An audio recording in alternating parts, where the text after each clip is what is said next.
So now I want to get into each of those components. You've got the integrative movement, we've got the performance testing, we've got the body comp, and I think there's people out there that obviously have systems for each. I mean, we've got the FMS that you can do on the movement side, and there's tons of those. Z Health. I mean, at this point, there's a million different corrective screenings that you can use. There's also a few systems out there that have some performance testing. None that I've seen actually integrate the movements that you guys use in there, though. Most of them are higher level movements like, the big three: squat, clean, bench, or some variations of those.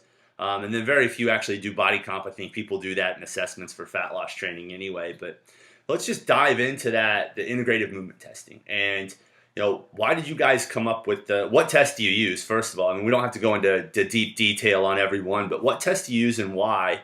And then, why not just use a system that's already out there? Those are great questions, Ryan. We actually, at first, we started using FMS. Perfect system. Why reinvent the wheel? And so for a while, we did try to make FMS fit into our system. It worked okay.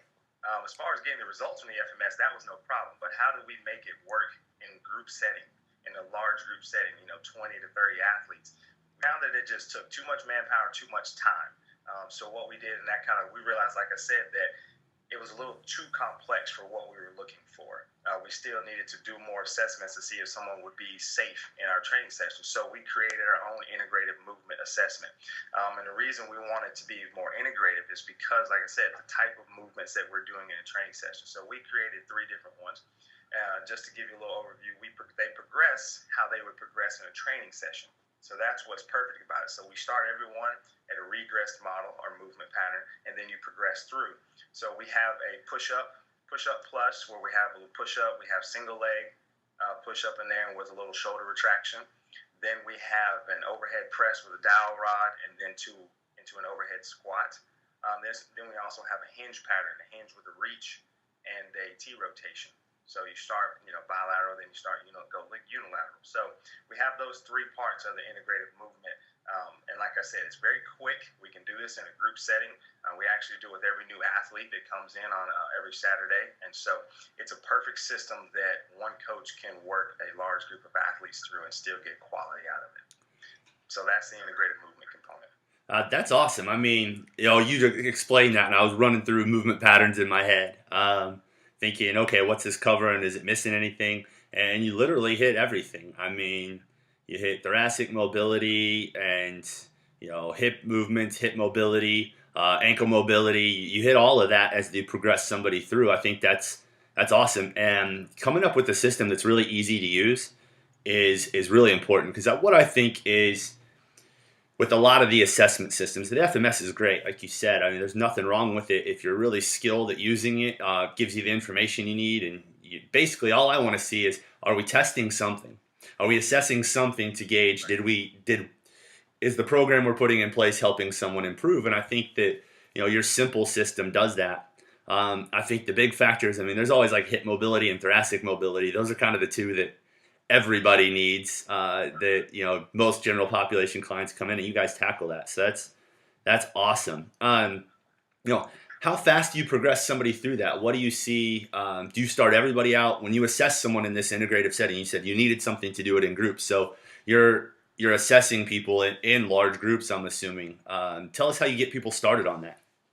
So what we do is in our system here at Performance QSA, we do every Saturday. Every new athlete has, some people call it an intake class or first steps class.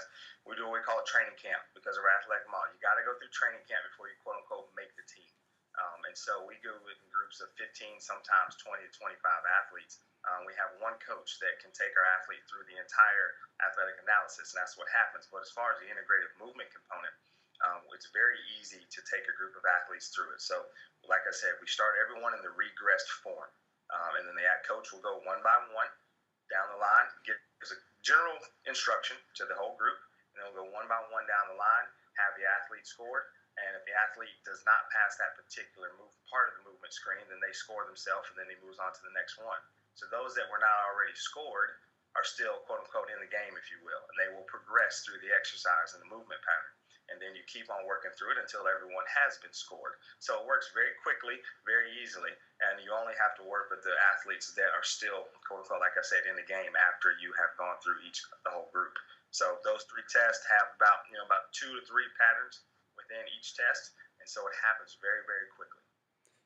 That's perfect. That's awesome. I think that's a big issue that people have is they say, well, can I use this in my system? Is this adaptable to whatever business I'm running, whether it's personal training, which is pretty easy to use at any sort of assessment because you're one-on-one, or group training where I might have to take in 20, 30 people. I got that a lot with the transformation systems that we just created. It's like you have a kickoff and you say, how do I assess all these people? Well, this would be a great system to kind of assess that. Now, smart group training has a system where they use kind of the FMS and they use a corrected pattern with that. Say somebody comes in and they aren't able to do one, or they get, I guess their term would be red lighted, and where they just aren't able to even do the lowest level progression, or there's pain there. How do you guys address that? Do you still let them come into the program and be in the game? We do allow them to continue into our program. So in the integrated movement assessment, there is we did borrow that from FMS. If they have pain or cannot perform the movement, we score them at a 0 because that needs to be, like you said, red light. And we need to know that ultimately this is why we are assessing our athletes so that we can put them in a safe environment. So we do make a note of that. But that, like I said, this is only one component of the 3. And there are a few tests in the integrated movement that do affect how you will perform the performance test, exercise and performance test. So if you get a 0 in something, we will automatically regress a movement for you in the performance test with that note. So we do allow them to, quote unquote, after they go through training camp and after they get through the entire athletic analysis, what that does is it puts our coaches, and we use a band system, which I'm sure we'll dive into a little more, but we use a band system that will give them an overall score. And this band system is kind of based off martial arts belts. And so what happens is you've got white, yellow, orange, red, and black bands. And after you've assessed, you're awarded a band. And what this does is you wear this band in a training session, and it gives our coach, even if it's not the coach that did your assessment, it gives them a quick, instant visual cue to let them know some baseline information about that athlete. So if I get an athlete that comes in there with a white band on, I don't know exactly what's wrong with them or what's got them in a white band, but I know that I need to regress them. And our training program is based on that. So we theoretically write 3 workouts on the board. We write a workout for the white and yellow bands, we write a workout for the orange bands, and then we write one for the red and black bands. But all it is a progression and a regression of the exact same workout. So it's not like there's more work on the coach or the facility that has to design it. It's just simple progressions or regressions, and allows the coach to not focus on changing the workout the whole time, but helping the athlete be safe and get through a training session and not feel like they're holding somebody back. That's perfect. I think that's something that every coach should have in the program anyway. The progressions and regressions, various levels. You guys just have a really cued in system to tell you exactly where they are. There's very little guessing that goes in with this. I think that one question that we're definitely going to get before we get into like the performance analysis, the athletic analysis with these testings is what happens. Like you guys have a training camp every Saturday, so you have an intake system. I know the question we're going to get is what happens if somebody doesn't want to do this, or do you let people in without doing it? So tell us, what you guys do at QSA if that comes up, and how you build that in to just kind of make it a part of what you do. Right. So when we first we initially implemented this system, there was a lot of kickback. People want to just jump in, they want to go now, they want to get in here, and they want to work out. But what we found as far as the results and the compliance and a kind of integration into our culture, that didn't work well when we just let people jump into our training program. For one, we did not have a chance to assess them. That's the biggest thing. We wanted to make sure we weren't harming our athletes. But then also we wanted them to understand to see results, it was going to need to be more than just training. You can't out-train a bad diet. You might be able to neutralize one, but you can't out-train it. So we wanted to be able to let them know, that there's more to a lifestyle of ultimate fitness and wellness than just exercising. And so that is why we require everyone to go through training camp. And And so what has happened is over the past few years, we've kind of changed that culture. People know this. Every once in a while, we'll get that one person that pushes back. But what happens is we let people know up front why we're doing training camp, what's going to happen in training camp. And when we tell them about this system and this very integrated system in terms of having these three components that are really going to help them achieve a lifestyle of wellness, they really buy in, and it's almost instantaneous. And so we found great results with that. And as far as letting someone come into the training program without one, we don't. What may happen is if they can't come to training camp on a Saturday, if they just can't make it, we will find a time during the weekend to try to accommodate their schedule. And so it's a non-negotiable, if you will. You got to go through this. And if anything, we can make it simply a matter of liability. We want to make sure we're covering our tail in that regard, but it's really more so about being able to deliver the ultimate experience to our athletes. I think the key things you mentioned are the stuff I picked up on. One, you make it easy. It's every Saturday. So you guys have dedicated time to this. And you know that based off of, you guys bring in a lot of new people. So you guys have a great business system behind what you're doing. So you're bringing in a lot of leads, a lot of new prospects. So you can fill that up. Everybody might not need every Saturday, but you do it on regular intervals. That's one big thing I took. The other was you make it easy if somebody absolutely can't make it on a Saturday. You're going to try to find a time. You meet them where they're at. I think the other thing is it's your culture. It sticks to your values. But also when you bring them in and the difference between doing the training camp where you bring them in a group and assess the clients this way versus potentially the one-on-one. I see pros and cons of both. I think that the one-on-one, you could probably get a little more dialed in with their goals, but I also know in your guys' system, you do that at a different time. That's they're meeting with Vaughn to talk about goals, to get them set up on stuff. So they're doing that at different times. So you're not missing that aspect of the one-on-one. But with the group setting, I think the assessment's probably a little less intimidating once you get them in and you start to get them comfortable with the group. They see that, hey, I'm not the only one that can't do this. They don't feel silly.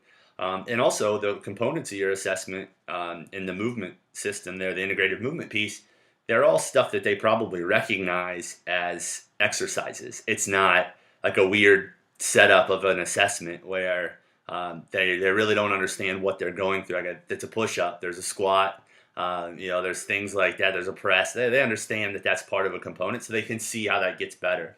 So I think that whole culture and tie-in, I think that, any of the viewers here today or the readers on the blog, that's something they can take away from this is how do I do this? I think, people try to jump in and throw a system like this in their business and they don't educate clients. They don't establish that culture. They don't make it easy and they get a ton of kickback and then they either bail on it or they make everybody mad. So. Right. We kind of had that issue when we had FMS. When we used FMS, it was great, but they did not recognize the patterns as exercises. And then when you have a large group and you need multiple coaches involved, and with it being so particular in the scoring, it was not as consistent as we would have liked it, and we got a lot of pushback from it, and simply because of the time it took. So everything you just said is exactly what happened to us and what led us to create this system that resembles exercise, and it just really helps us too because it transitions well to training. That's perfect. I think, unfortunately, I've seen too many business owners try to implement this stuff and set it up just a little bit the wrong way or not have the complete system. So that's the benefit of being able to learn from people, like yourself that have done this. Now let's talk about the athletic analysis part. This is one that really interests me because the movement stuff is great. I think you have to have that to some extent, but where I really enjoy things is let's see where people are at. Let's really test their fitness level because the movement analysis, the integrated movement stuff, it tells you if there's an issue, but I don't get to know anything about where they start. So let's talk about that because that's exciting to me. Right. So the performance test, this is what when people hear this, that's the first thing they think about. They think about the performance component, which that's the sexy part. That's what everybody wants to hear. So what we've done with the performance test is we've taken different components of movement and we've made it happen in a very quick system. We test athletes up to 30 athletes and we get it done in around a 30 to 45 minute period. But what happens is we have 5 tests where an athlete will work for max effort for 1 minute, and then they will rest for 2 minutes and 45 seconds. So it's almost a 1 to 3 work to rest ratio, which it works out perfect. We work in group multiples of 15 and 30. So what we do is we put athletes in groups of 3, and so they cycle through. So it works out perfect. One athlete works for a minute, the other counts, the other rests. and then you just cycle through that. And there's a 15-second transition period in there to give you that 2 minutes and 45 seconds. But we have 5 movements. We've got hurdle hops, okay, 2-foot hurdle hops. Then we move into an inverted row, so we use rings or a TRX. Then we use body weight squats to a target, and then we use hand release push-ups, and then figure 8 sprints around cones at 10 yards. So we have a locomotion pattern in there. We've got a squat pattern in there. We have an upper body pull in there. Then we have an agility component and an upper body push with a little bit of mobility, hence the reason we do the hand release. The great thing about it is that it's auto-regulated. And what I mean by that is there are regressions and progressions within each exercise. So, for instance, on the hurdle hops, we might have an athlete that can just jump over the hurdle quick, 2 feet, jackrabbit back and forth, over and back. That's great. They may be in a group or a team with an athlete who cannot jump, who can't do impact. Well, there's a version. They can do high steps. They can do high knee walks over the hurdle. So everybody, multiple athletes of different abilities can do the exact same workout, but not feel like they're holding anybody back. And that translates very well to morale. People don't get intimidated, like you mentioned, in that when they get comfortable being in that group, which we have them in a classroom setting prior to going into the actual training. So they're getting to know each other. But it allows them to not feel intimidated or like they're holding my back, and they can do it. And that's what gives them that confidence. So you progress through the entire program or testing, if you will, and there are progressions and regressions that allow everyone to work out at their ability and their level, feel comfortable with it, and also for us to get a good baseline understanding of people's fitness in every kind of way, possible, almost every possible way that we train in a training session. I think that my favorite parts about that are there's the regression and progression, so nobody feels left out. Like you're not eliminating any real one movement. I'm assuming unless in the integrative movement piece they present pain where it's just not appropriate. But no matter what level, they're going to be able to do this. The other thing I liked about is the team environment where you have that, because I think that I can already picture it. That people are cheering each other on, they're rooting them on, helps them get through that. And then there's all sorts of progressions that can go with that. So I always have something to shoot for. I think that's like the perfect component. The other piece of it is it doesn't require a lot of equipment. I mean, you could do this anywhere. Like, could I say I'm in a big box gym? I'm a trainer in a big box gym. If I had enough space to do the figure 8 sprints, that's probably the one that takes up the most time or the most space. If I have enough space to do that, I can perform this, correct? You're exactly right. I mean, the hurdle hops, all you need probably about 3 feet of space to be able to clear the 1-foot hurdle, which you could have right next to a TRX or a ring hanging from the ceiling. As soon as you're done, you don't need it anymore, so you can just move it off to the side. We squat to a target. We use Dynamax balls, so that could be sitting right next to your hurdle. And then the hand release push-up, you just need a little bit of real estate. And then, as you mentioned, the 10 yards for the figure 8 sprint is all you need. And that's really what we wanted to do. We did not want a system where the coach had to take 30 minutes of setup, then it took an hour to test. And, we didn't want that because we were in a group settings. We needed to make something quick. We needed to make something very efficient. And theoretically, you could do this. You could do it at home if you had the space to do it. Do it in your driveway. So that's what we really love about it. That's perfect, because I think that fits. There's no trainer that could say, I can't use this system. I mean, if you have the few pieces of equipment you need, you can make this, and you could probably even adapt it a little bit if you needed to fit that in there. I mean, you could get creative. But so that's perfect with the performance assessment. Now, how often do you guys retest that as far as the performance side? So what we do is we work on 6-week training cycles. Okay, we go through all 3 components: body composition, integrative movement, and the performance test. We do that once a quarter, so within a year. We'll do that 4 times a year. Okay, but what we do as far as the body composition and the performance test, we do that at the end of every 6-week cycle. So that happens roughly about every two times a quarter. The reason we do that is, for one, the body composition is very important. That's that nutrition component. You don't want to hop on the scale and get the body fat numbers and something's got out of hand because you haven't assessed it in 6 months or 3 months per se. So we do that to kind of keep key performance indicators or KPIs in the forefront of our athlete's mind. Okay, and then we do the performance test. So in-house, our athletes are used to doing this performance test, and so that it's not monotonous and boring per se, we will tweak it a little bit. We might change the work to rest ratios or something. based on the athlete's band color. We'll do that, or we might have them use resistance on the squat or whatnot. But nonetheless, we're still assessing the same movement patterns in the performance test every 6 weeks. And then once a quarter, we'll add in the integrated movement. And the reason we do that is because if you're focused on integrated movement, most people aren't going to take the time. We understand that, to take the time to really focus on flexibility and mobility. It's not fun. It's uncomfortable. So we understand that it's probably going to take you a little more time to really improve movement patterns in that regard. So we want to allot time for that, and that's why we do it on a quarterly basis, the whole component, all 3 components. But body comp and the performance test, we do it every 6 weeks in our training cycle. Okay, perfect. Now, moving on to the body comp stuff, because that's the one I think people are going to have the hardest time with. Nobody wants to know how out of shape they are. Nobody really wants to know their body fat. It can be intimidating, especially in this group environment. So how do you guys implement that and then allow clients to try to make progress on that? Right. So what we do is we have, obviously, a new athlete comes into training camp on a Saturday. What we do is, obviously, privacy is important. So we are doing it in a group setting, but what that means is we're going one by one. We're not reading out any numbers. We're not telling anybody. It's simply an interaction between the coach and that individual athlete. So they hop on the scale, they get their printout from the Tanita scale, and they're given that information. It's recorded on their scorecard. That will have eventually all 3 components. Then when we retest them after they've been in the program every 6 weeks and whatnot, what we do is we go through a very similar system. Coaches are at the door, our admin is at the door waiting for the athletes. Everybody knows it's that 6-week period because we do it during a deload week.